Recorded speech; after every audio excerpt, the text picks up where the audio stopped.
بسم اللہ الرحمن الرحیم۔ صرف 5 منٹ کا مدرسہ قرآن و حدیث کی روشنی میں 13 جمادی الاولیٰ نمبر 1 اسلامی تاریخ، رمضان کی فرضیت اور عید کی خوشی۔ سن 2 ہجری میں رمضان کے روزے فرض ہوئے۔ اسی سال صدقہ فطر اور زکوٰۃ کا بھی حکم نازل ہوا۔ رمضان کے روزے سے پہلے عاشورہ کا روزہ رکھا جاتا تھا۔ جب رسول اللہ صلی اللہ علیہ وسلم مدینہ تشریف لائے تو دیکھا کہ اہل مدینہ سال میں 2 دن کھیل تماشوں کے ذریعے خوشیاں مناتے ہیں، تو آپ صلی اللہ علیہ وسلم نے ان سے دریافت فرمایا کہ ان 2 دنوں کی حقیقت کیا ہے؟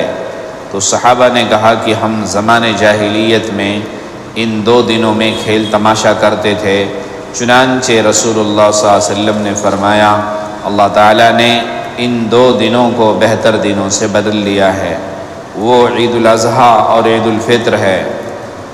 بالآخر 1 شوال 3 ہجری کو پہلی مرتبہ عید منائی گئی۔ اللہ تعالیٰ نے عید کی خوشیاں و مسرتیں مسلمانوں کے سر پر فتح اور عزت کا تاج رکھنے کے بعد عطا فرمائی۔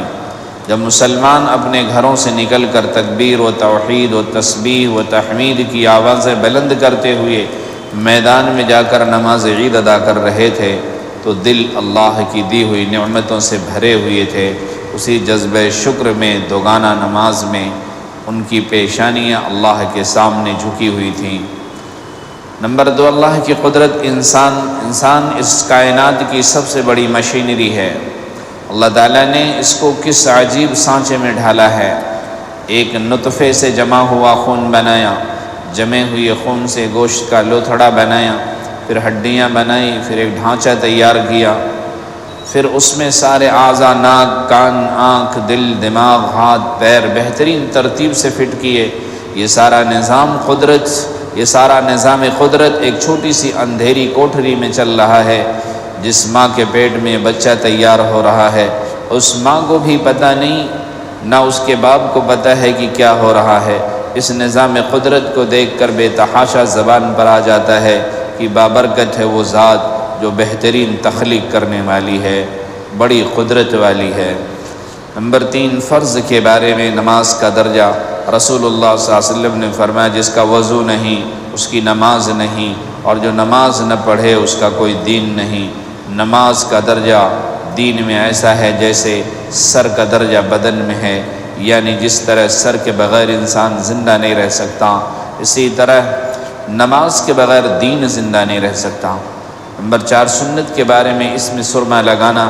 حضرت ابن عباس رضی اللہ عنہما فرماتے ہیں رسول اللہ صلی اللہ علیہ وسلم ہر رات سونے سے پہلے 3 مرتبہ اس میں سرما لگایا کرتے تھے۔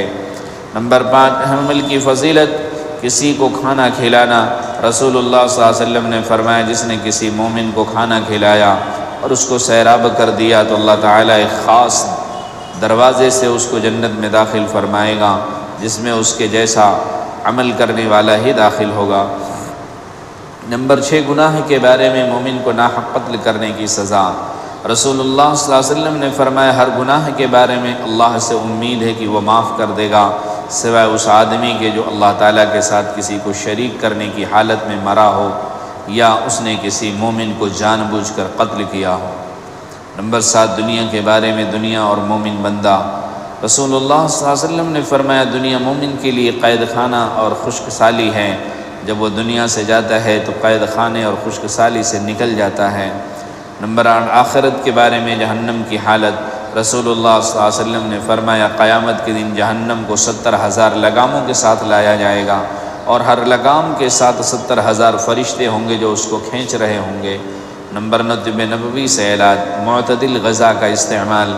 رسول اللہ صلی اللہ علیہ وسلم کھجور کے ساتھ کھیرا کھاتے تھے۔ کھجور چونکہ گرم ہوتی ہے اس لیے آپ صلی اللہ علیہ وسلم اس کے ساتھ ٹھنڈی چیز کھیرا یعنی ککڑی وغیرہ استعمال فرماتے تھے تاکہ دونوں مل کر معتدل ہو جائیں۔ نمبر 10، قرآن کی نصیحت۔ قرآن میں اللہ تعالیٰ فرماتا ہے اے ایمان والو تم سب کے سب اللہ تعالیٰ کے سامنے توبہ کر لو تاکہ تم کامیاب ہو جاؤ۔ اللہ تعالی ہم سب کو عمل کی توفیق عطا فرمائے۔ سبحان اللہ و بحمدہ، سبحانک اللہم و بحمدک، نشہد ان لا الہ الا انت ونستغفرک۔ سبحان ربک رب العزة عما یصفون وسلام علی المرسلین۔